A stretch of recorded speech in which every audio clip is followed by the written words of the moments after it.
Honestly, the mustache deserves its own movie. It does. Yeah. Can we just have...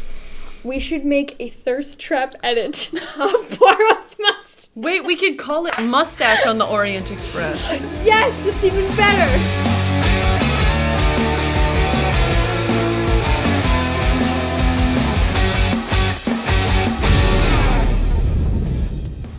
Welcome to Sinema Scrutiny. I'm Heidi. I'm Sarah. I'm Mel. And I'm Sam.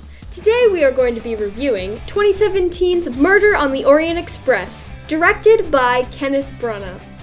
Did we die? Spoiler warning. If you have yet to see this film and you care about it being spoiled for you, pause and watch the film, and then come back and hear our thoughts. Overview.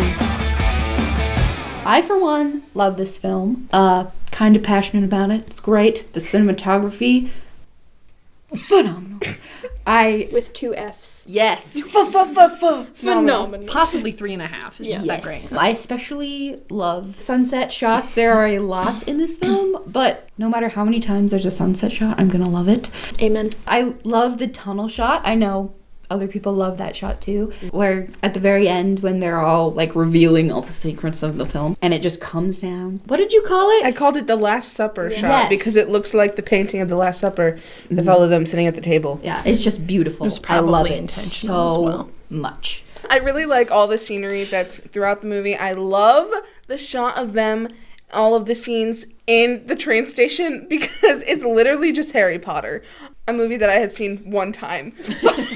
I also really enjoy the scene where they're like, it's like pulling back from the town as the train is leaving. It looks like a little train diorama thing with the little toy trains. That's what it reminded me of. Like the little Christmas train sets. Yes! Exactly. We're just secretly advertising Christmas and Harry Potter. This is secretly just we want a Weasley Christmas sweater. I want the little Give note. us money. Anyway. I think the camera angles added to the suspense a lot, and you kind of said something earlier about holding the one shot too long.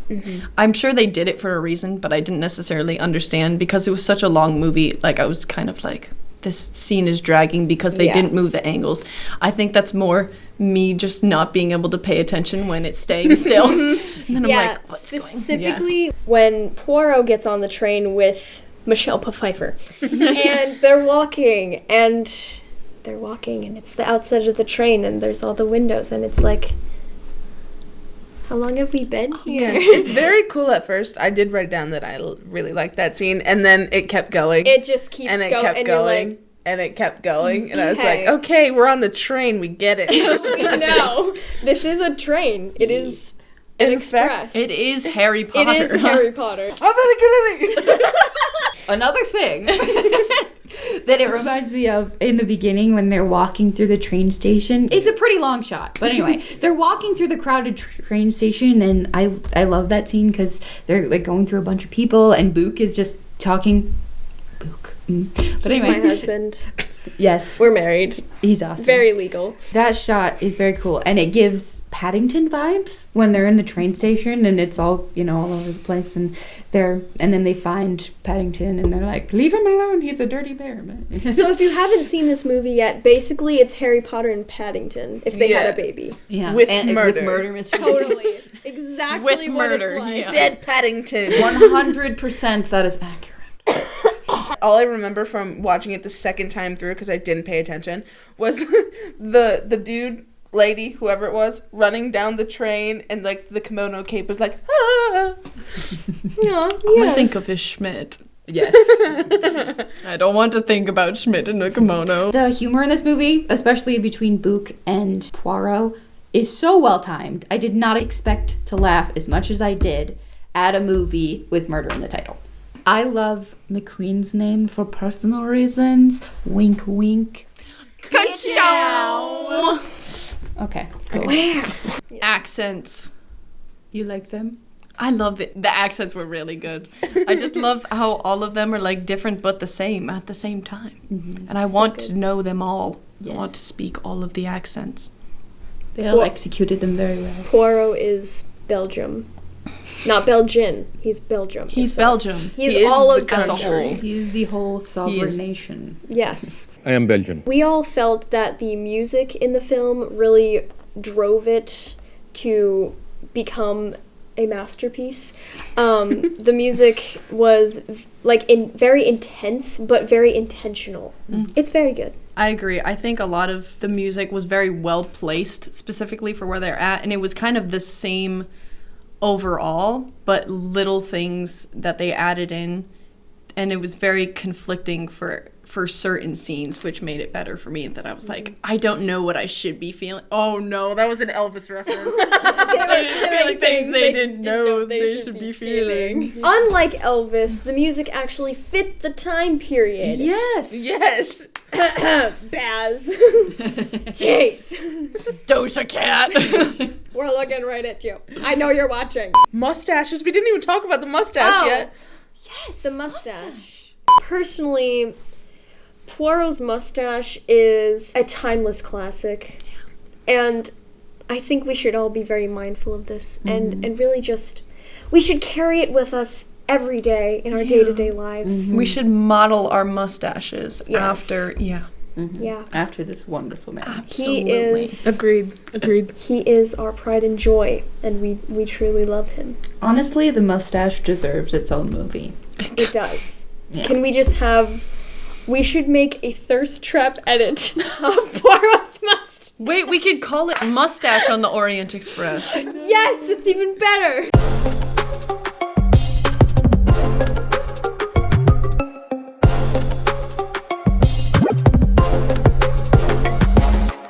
I think that the actors were very well chosen for this film. However, I thought that having so many characters in the thing kind of made me indifferent about a few of them because I couldn't choose a favorite because there were so many main characters. It is a little hard to follow, because there are so many of them, you're like, wait, I didn't even know that was a guy. Yeah. Who is that? When did he show I up? briefly saw him, but do I saw know him? at Mark 230 for 1 second in scene 7. Like, what? I thought you were going to say the grocery store. I saw him at the grocery store, but do I know him? No. I did like, though, that a few of the characters were so used to seeing them play certain parts, like Josh Gad, for example. I'm so used to him playing, happy, goofy side character, then he's like, brutal killer! Olaf is French. Yes. Backstory. And talking about so many characters, this movie is you definitely have to watch it more than once to get all of the awesome aspects of it. There's a lot happening. I guess I do have one negative, just one. They talk really fast in the film, and it's almost hard to understand Poirot at times. Especially with the accent. Yeah, the accent and the fast Yes. talking together, it's like, That's why you need you are Belgian. subtitles. Which it's super accurate to Belgium, but in terms of understanding what he's saying, it's not great. But that's my one negative about the film. That's but We are because not we're from American. Belgium. honestly, for me, it just made me want to watch it more to get more out of the film. But yes, there's a lot happening. It's a little confusing the first time, absolutely. I but agree. all murder mysteries are that way. Yeah. It's very similar to Knives Out in the way that, you watch it the first time to completely understand, and then the second time to actually appreciate all of the little details they put into films Yes, like that's this. the perfect way to put it. Also to do with the acting portion of everything. While we watch these movies, we write down our notes. That's what these notebooks in front of us are. And I tend to jot things down as they come to my brain that don't necessarily make sense afterwards. To which I have Green Goblin? ? That's all. Thank you, Sarah. That was very good. That's a wrap. Yeah. Favorite scenes? In the beginning, when the scene with the eggs and how Poirot's OCD is real, really popping off. When the little kid brings the eggs and they're maybe a half centimeter, not the same size. That part is so funnily confusing. I giggled way more with each what I said the first time I said it, because I was like, what is happening? And I was like, To go along with that, I just feel like his, as you said, popping off OCD, it's just so funny how all the little things have to be exactly right, or else you know, as he says, it is the imbalance. A scene or two after that when he's walking and he accidentally steps in poop and then realizes, oh, the other shoe ought to be covered in poop as well because, you know, it's the imbalance. That little part of Poirot's character is very important to the story, and it's very unique almost. And it just adds something to this murder mystery film that is different than the rest of them. It kind of shows you how, like, Poirot is super smart, and you're like, how could one person be this smart? And you're almost like, does he have anything wrong with him? And that scene shows you that he does have flaws and that he struggles with things. But yet he can use that to his advantage at the same time, which is so cool. He's a superhero. He's my hero. I'd love to point out that I did not realize that's why he stepped in poop. Yeah. I just... Learning new things every day. Yes. It's not Harry Potter. He steps in the poop because he has OCD. No, We're it's just learning full send. brand new things. One of the scenes after the poop scene, it's like leading up into it. He is talking to a crowd of people about a case he was hired about, and he like shoves his cane in the wall, and you're like, why did he just do that? What is he doing? And later on it shows you how much he's like thinking ahead, and you're like, how? But anyway, he shoves his cane in the wall and he explains the whole thing, how it wasn't the rabbi, I don't remember the three people. Rabbi, the priest, and the imam. You're like, well, who did it? Who stole the thing? And then one of the guards starts running away, and you're like, oh, it's definitely him. And he runs away, and then he has to turn around because the other police people are gonna get him, and he turns around and he runs like chest first into this cane and goes like, oh. And it's hilarious, one, like the scene, because you're like, he just did that and he ran and fell. And then two, you're like, wow, he just thought like a million steps ahead, and how did he know exactly what that guard was gonna do? So that part is super cool, and it just shows you Poirot was smart, and like he's good at solving. He's good at his job. One of the first characters to be introduced was Johnny Depp, and you can automatically just tell that he's creepy and probably the villain. He's really ugly. I thought it was hot that he pulled a gun on someone, so... Some I'm of a the Johnny camera Depp angles girl. did not do him justice, for sure. A little wrinkly. Like, what are you doing? And then Book gets like introduced, and you see Book's and Poirot's relationship, and that's one of my favorite parts of this film. Poirot is this OCD detective, super smart, like driven, knows what he's doing, sort of. He looks put together. And then Book is this man who's just traveling. He's rich. He can do whatever he wants, pretty much. He sleeps with all these women. He's my husband. He's very funny. He's the definition of I don't know what that he's the definition of, but he's just not put together. And the friendship, you would never think to put them together, but it's absolutely hilarious because Poirot like doesn't sugarcoat it to Book whatsoever. He's like, you're an idiot. And then Book he calls him out on his OCD, and he's like, you are a crazy man, Poirot. And they just fit together like so well, and it's hilarious watching them work together. One is like actors, and two just in the story. And then again, that's just a call out to how great the casting was. I love the use of mirrors in movies because, first of all, I don't know how they angle it so that the camera is not in the mirror. Absolutely. That's like... I know. Blows your mind every time. Anyway, there's just like an angle where you can see the dude's head, and like I just love anything that has to do with mirrors, which is also why I was a big fan of Don't Worry Darling, because in that movie there's a lot of usage of mirrors, and it's amazing. I'm not very well seasoned with the character names, so I'm just gonna say there is a scene where the detective and the one girl is standing in a car box on like over the bridge. And it's like the overhead shot of like the super tall bridge, and they're just like standing there and talking, and then there's like this whole like fight thing that happens, and I love that so much. Oh, where he falls. Yes. On the scaffolding stuff. Yes. And then they're like fighting on a bridge. That's what the why are they fighting on a bridge for thing came from. Okay. They're really just chilling with a dead body this whole time. While they're waiting to get saved. There's just a dead dude sitting in the freaking thing. And they're Johnny like, Depp, okay. no doubt. Yeah. Yes. Why don't you kill Johnny Depp? Can we have a double wedding? And I can marry Yes. Johnny Depp, and you can marry Yeah. Who's Sam called, quote unquote, old and wrinkly? He wasn't back in the day. Some of the angles were just rough. Just bad for him. Yeah.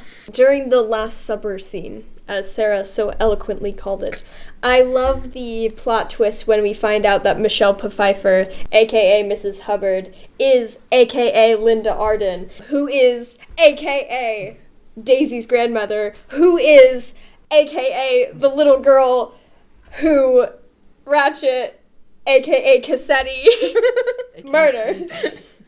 So yeah, that's a really cool plot twist. That was a train wreck.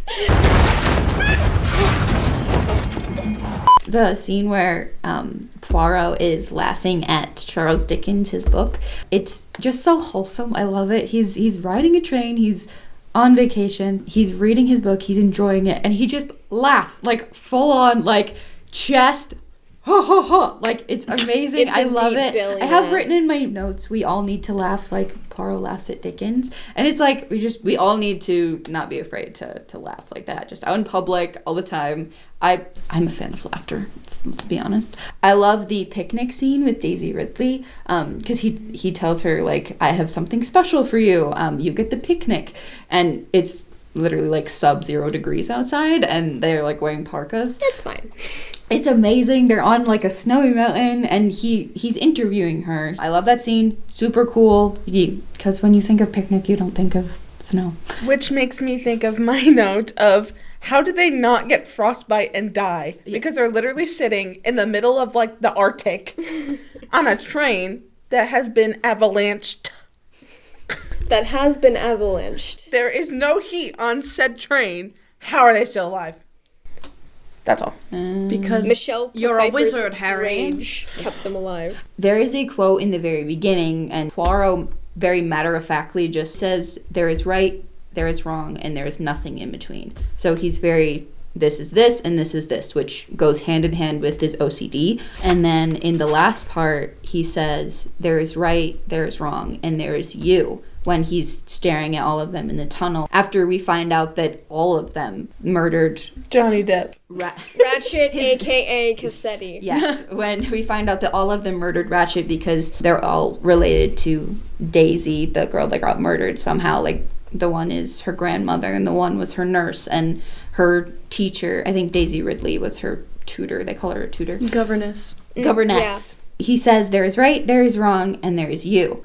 And that shows us he can now see that there is this gray area in between right and wrong, because obviously murdering somebody is wrong, but this man kidnapped this little girl from her room. How do you decide what is right and what is wrong in that situation? It just brings out the morals, and like it makes you think. This movie makes you think about what is right and what is wrong, and what you can accept in terms of your own morals. I just loved how it showed character development on Poirot's side of how he changed and was able to see that it isn't just black and white, and there's this gray area. Favorite quotes? No. No, you tortured my darling doggies. I know your mustache. She is a prostitute. Number 3 is unlucky. They might get lost in life, but I'll be damned if they don't know where they are. I do not like your face. It is full of the fudge. Of course I am doing something. I am doing nothing. I believe it takes a fracture of the human soul to murder another human being. Did we die? Final thoughts. My final rating for this film was 4 out of 5 stars. I really love this movie, and I've been watching it for a long time now, considering it came out in 2017, and it's been a long time since 2017, even though it feels like it hasn't been that long. The plot twists are so well thought out, and I just love how all the stories interconnect because of their deep-rooted trauma. They all need therapy. What I thought about the film. My overall rating for this film is going to be a 4 out of 5 because I appreciate how much work and little details they put into films, and it was very well planned. The actors were perfectly picked. That is my say. My overall rating of this film is, I originally said 4.5, but after much debate, Also determination. I'm I'm going to have to bump it down to a 3.5, only because the ending didn't give me the same satisfaction that every other kind of murder mystery anything that Heidi does not agree with this statement, but Agree to disagree. I do really like that it was different than everything else, but I also like, while watching murder mysteries, being like, oh, I know who it is, and then being like, what? But then at the end, it was just kind of like, oh, it was all of them. Mm-hmm. And it was just kind of disappointing in my eyes, if that makes sense. So 3.5 out of 5 stars. Really quickly, that is a great point, though. That, like, every time you're like, oh, I know who it is, and then it's like, what? At the end, because you never get it right, and then every suspicion is like, oh, you were right, because it's everyone. Yeah, that's what, like... Which is surprising in its own way, but kind of disappointing. Throughout my notes, I was like, oh, I think it's this person, oh, I think it's this person, and then at the end, I was like, oh. It's actually everyone, so you were right The whole the time. whole time. Rating movies is always super hard for me, but I think I would give this film a 4 3/4 stars out of 5 because it's one of my favorite movies of all time. Like, it's so good. I'm such a fan of the plot. I think it's written so well. Agatha Christie, oh my word, genius. 10 out of 10! Genius woman she is. This film was awesome. I have written in my notes at the very end, this movie is profound. At some point, it always makes me cry. It's amazing. Everything is... I love it. It makes me speechless, as you can see. I'm like... This movie is awesome, and if you haven't seen it, why are you watching this? I love this movie. 10 out of 10! Thank you for watching. Until next time. Gazoontite. And God bless. Roll credits.